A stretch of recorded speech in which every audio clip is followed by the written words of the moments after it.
Hello दोस्तों, ultra laser academy 2020 में आपका बहुत बहुत स्वागत है। इसके पहले आपने कुछ महत्वपूर्ण प्रश्नों को देखा था और आज की इस वीडियो में मैं सॉइल प्रोफाइल से संबंधित और कुछ महत्वपूर्ण प्रश्नों के आपके सामने लेके उपस्थित हूँ। ये क्वेश्चन आपके होने वाले एग्जाम में आ सकते हैं, इसीलिए आप हमारी वीडियो को पूरा का पूरा देखें और यदि आपको कोई भी प्रश्न इसमें से ऐसा लगता हो कि आपने जिसे नहीं पढ़ा है तो आप हमारी सॉइल प्रोफाइल से संबंधित जो वीडियो है उसे अच्छी तरह देखेंगे तो आपको ये क्वेश्चन जो आपको ये सामने लिखे गए हैं ये आसानी से आपके समझ में आ जाएंगे। तो शुरू करते हैं। आपके उस वीडियो में अगले आपने जो पहला वीडियो देखा था उसमें हमने 6 क्वेश्चन अच्छी तरह समझा था, उसका वर्णन समझा था। इस जो 7वां क्वेश्चन आपका इससे हम संबंधित जो भी तथ्य हैं उसको जानेंगे। इसका पहला क्वेश्चन इस वीडियो का है, भूपर्पटी के कितने भाग होते हैं। अब ये भूपर्पटी क्या है? अब ये पृथ्वी की आंतरिक संरचना से लिया गया है। जब हम पृथ्वी का एक रूप को काट के जब हम देखते हैं तो एक त्रिकोणीय संरचना आप मान लीजिए इस तरह की संरचना वाला एक फिगर आपको प्राप्त होता है जिसके 3 भाग होते हैं। पहला होता है क्रस्ट यानी भूपर्पटी, दूसरा होता है मेंटल, तीसरा होता है कोर। ये 3 भाग आपको मैं जब पृथ्वी की आंतरिक संरचना पढ़ा रहा था तो उसमें बताया गया था, उसमें अच्छी तरह वर्णन किया गया था इसका। तो इसमें एक प्रश्न पूछा गया है कि भूपर्पटी के कितने भाग होते हैं। भूपर्पटी के मुख्य रूप से आप जानते हैं, भूपर्पटी के मुख्य रूप से 3 भाग होते हैं। तो पहले आंतरिक संरचना के 3 भाग होते हैं, क्रस्ट, मेंटल, कोर। अब क्रस्ट के भी 3 भाग होते हैं। कौन कौन से? पहले कई परतें होती है जिसमें अवसादी परत होता है, ग्रेनाइटिक परत होता है, बेसाल्ट। अवसादी, ग्रेनाइट, बेसाल्ट, इसकी कितनी परतें होती? 3 परतें। कौन कौन सी? अवसादी परत हो गया आपका, दूसरा होता है ग्रेनाइट परत है, तीसरा होता है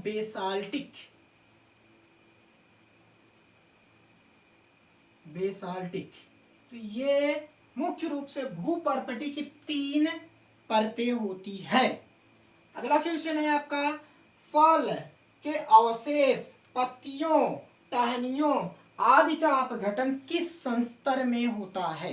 तो आपको मैंने सॉइल प्रोफाइल की वीडियो में अच्छी तरह समझाया था कि किस आप संस्तर में अपघटन संबंधी घटनाएं होती हैं और किस में नहीं होती। तो इसमें देखिए आपके सामने सॉइल प्रोफाइल बनाया गया है। सॉइल प्रोफाइल का एक फिगर दिया गया है जिसमें अच्छी तरह कई प्रकार के जोन का नाम दिया गया, आप देख रहे हैं। इसमें है लिटर जोन है, टॉप सॉइल है, सब सॉइल है, पैरेंट रॉक है, बेड रॉक है। ये 5 आपके संस्तर बनाए गए जिसे ओ, ए, बी, सी और आर, जो उनकी गहराई के हिसाब से, जैसे 0 से 2 फीट की गहराई में ओ होरिजोन होता है, 2 से 10 फीट की गहराई में ए होरिजोन होता है, 10 से 30 फीट की गहराई में देखे हैं तो बी होरिजोन होता है, 30 से 48 फीट की गहराई में अगर हम जाते हैं तो हमें सी होरिजोन प्राप्त होता है, 48 फीट से और गहरा जाते हैं तो हमें आर होरिजोन प्राप्त होता है जिसे बेड रॉक के नाम से जाना जाता है। तो इसका प्रश्न है कि फल तथा सब्जियों का अपघटन या जो भी पदार्थ होते हैं जैसे पत्तियां हुई, टहनियां हुई, टूट के जब गिरती है धरती पे तो किस में अपघटन प्रक्रिया शुरू होता है? तो ये है, आप जानते हैं ये टहनियां, पत्तियां, ये सब सारी चीजें इस संस्तर में यानी जो होता है ओवन में पाया जाता है, लेकिन इसमें अपघटन संबंधी कोई घटनाएं नहीं होती है। लेकिन अगर हम इसके नीचे आते हैं यानी O2 में आते हैं तो इसमें माइक्रो ऑर्गेनिज्म पाए जाने के कारण इसमें जो होता है अपघटन संबंधी घटनाएं पाई जाती है। तो इसीलिए इसका आंसर होगा यानी होगा आपका संस्तर जो है संस्तर O2, इसका उत्तर होगा आपका संस्तर O2 में जो होता है अपघटन संबंधी घटनाएं पाई जाती है। अब तीसरा इसका 9वां क्वेश्चन आपका है सर्वाधिक उर्वरता किस संस्तर में होता है, यानी सर्वाधिक उर्वरता किस संस्तर में पाई जाती है, ये क्वेश्चन होगा मोस्ट रूप से। अब देखिए होता तो है इसमें, देखिए ऑर्गेनिक होरिजोन में जो होता है ऑर्गेनिक ओ होरिजोन को ऑर्गेनिक होरिजोन या लिटर जोन के नाम से भी जानते हैं। माइक्रो ऑर्गेनिज्म ज्यादा से ज्यादा इसमें O2 में पाए जाते हैं, जिसमें जैसे O2 में जब पाए जाते हैं तो माइक्रोबियल एक्टिविटीज होती, लेकिन माइक्रोबियल एक्टिविटी होने के कारण ये निच्छालन प्रक्रिया द्वारा, किस प्रक्रिया द्वारा, निच्छालन प्रक्रिया द्वारा A1 में आ जाते हैं, तथा A1 इसलिए बहुत ज्यादा उपजाऊ होता है, यानी उर्वरता सबसे ज्यादा इसमें पाई जाती है। ह्यूमस जो होता है सबसे ज्यादा A1 में पाई जाती है, किस में पाई जाती है, A1 में।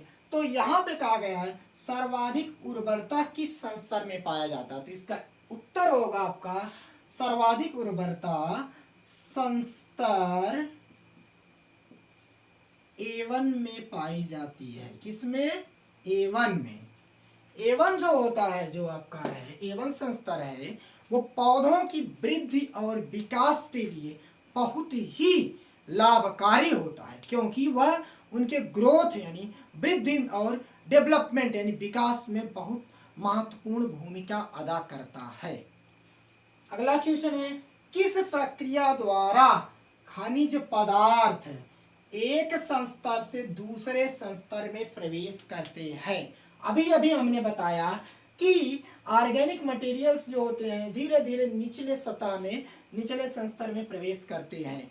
वो कैसे प्रवेश करते हैं आप जानते हैं, ग्रेविटेशनल वाटर, ग्रेविटेशनल गुरुत्वीय जल जो होता है उसके साथ घुलकर धीरे धीरे संस्तर बाय संस्तर वो निच्छालन प्रक्रिया द्वारा यानी लीचिंग उसे इंग्लिश में कहते हैं, निच्छालन प्रक्रिया द्वारा क्या करते हैं, एक संस्तर से दूसरे संस्तर में प्रवेश करते हैं।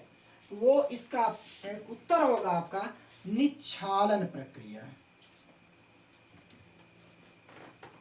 निच्छालन प्रक्रिया द्वारा। किस प्रक्रिया द्वारा, निच्छालन प्रक्रिया द्वारा क्या होते हैं, खनिज पदार्थ तथा जल एक संस्तर से दूसरे संस्तर में प्रवेश करते हैं। तो ये था आपका 10वां क्वेश्चन प्रश्न।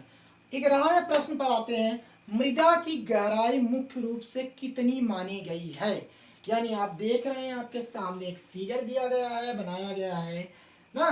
तो इस फिगर में देखिए सोलम जो होता है यानी मृदा, जिसे ट्रू सॉइल कहते हैं यानी सत्य मृदा कहते हैं, उसकी गहराई दिया गया है 0 फीट से लेकर 30 फीट की गहराई तक दिया गया है, जिसके अंतर्गत आपका होरिजोन ओ, होरिजोन ए, होरिजोन बी अर्थात लिटर जोन, टॉप सॉइल, सब सॉइल आते हैं। तो उसे इसका उत्तर आपका होगा कुछ इंच से 30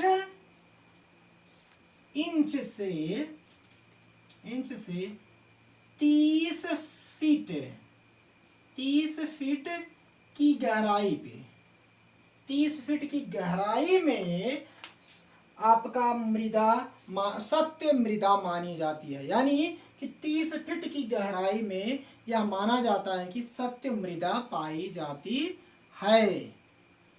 तो अगला प्रश्न है आपका 12वां क्वेश्चन जो है, सर्वाधिक ह्यूमस पाई जाती है, यानी किस संस्तर में सर्वाधिक ह्यूमस यानी उर्वरता कह सकते हो पाई जाती है। तो किस परत में पाई जाती है, जो पौधों के वृद्धि और विकास के लिए सबसे ज्यादा इंपॉर्टेंट होते हैं, आवश्यक होते हैं, तो वो परत होती है A1। तो इसका प्रश्न उत्तर होगा संस्तर। आपका इसका उत्तर आप लिख सकते हैं, आपका होगा संस्तर। जो आपका उत्तर होगा यहाँ पे संस्तर A1 होगा। संस्तर A1 में सर्वाधिक ह्यूमस पाई जाती है, जो कि पौधों के वृद्धि और विकास के लिए सबसे ज़्यादा उपयोगी होता है। अगले प्रश्न की तरफ चलते हैं। अगला प्रश्न आपका है, निक्षालन परत के नाम से जाना जाता है, यानी सबसे ज्यादा निक्षालन पाई जाती है उस परत में, और उसे निक्षालन परत के नाम से भी जाना जाता है। तो A1 को ही हम कहते हैं निक्षालन। देखिए, इस परत से दूसरे परत यानी A1 से A2 में, A2 से A3 में आता है, लेकिन सबसे ज्यादा निक्षालन जो प्रक्रिया होती है A1 में पाई जाती है। अतः इसे परत को A1 परत के निक्षालन परत के नाम से A1 को जाना जाता है। यानी A1 जो परत है, A1 परत को हम निक्षालन परत के नाम से भी जानते हैं। निक्षालन क्या होता है?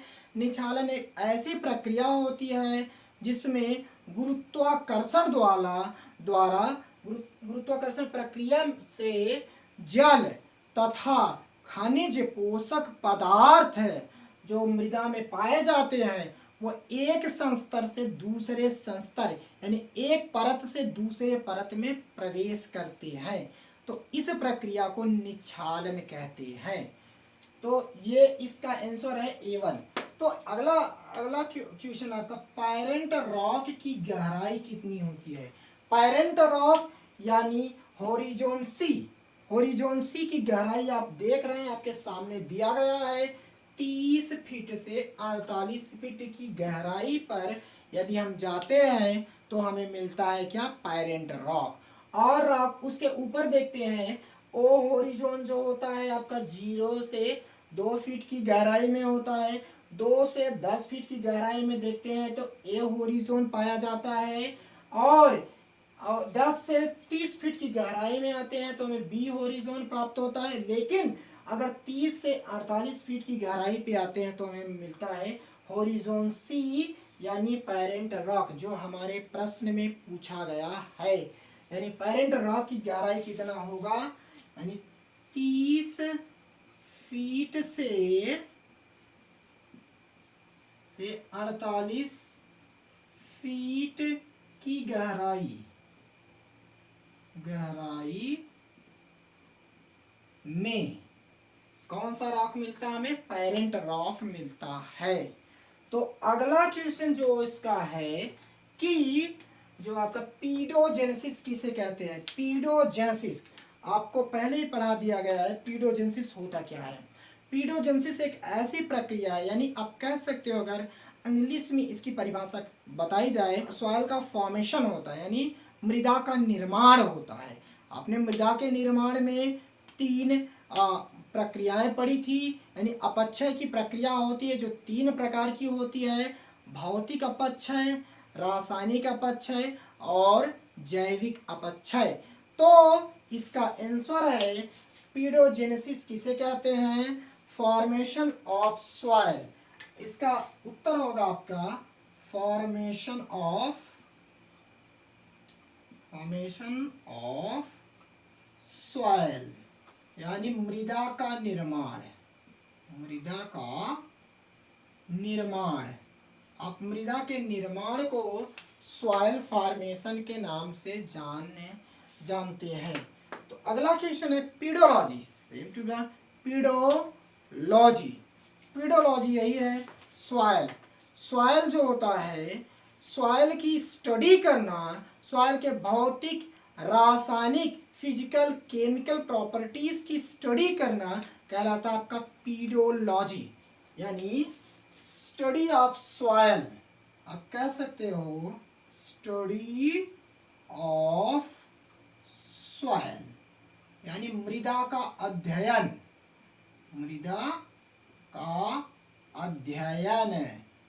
अध्ययन क्या कहलाता? मृदा विज्ञान कहलाता है। अब मृदा, अगला क्वेश्चन इसमें है सेम टू सेम। देखो, पीडोजेनेसिस रिलेटेड है पीडोलॉजी से, पीडोलॉजी रिलेटेड है मृदा से। क्या है मृदा? क्या है?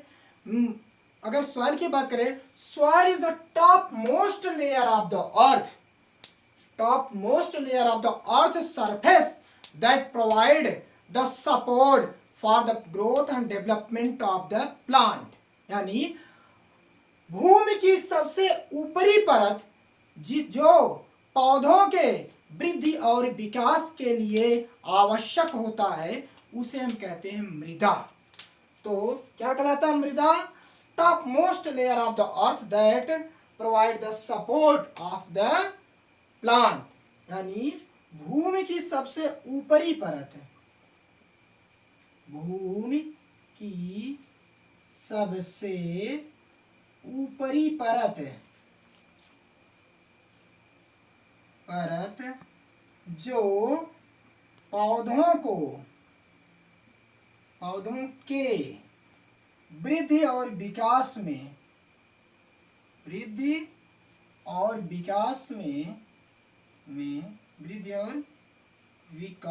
में मदद करता है मृदा कहलाता है। यानी मृदा क्या है? मृदा पृथ्वी की सबसे ऊपरी परत है जो पौधों की वृद्धि और विकास में मदद करता है, उसे कहते हैं सॉइल। अब देखिए, ये तो था कुछ महत्वपूर्ण प्रश्न जो आप सॉइल प्रोफाइल, सॉइल फॉर्मेशन से संबंधित थे। इस वीडियो में हमने अभी इन सब क्वेश्चनों के यानी प्रश्नों के बारे में चर्चा किया और उसके उत्तर को भली भांति जाना। तो आज बस यहीं तक, अगली वीडियो में हम फिर उपस्थित होंगे।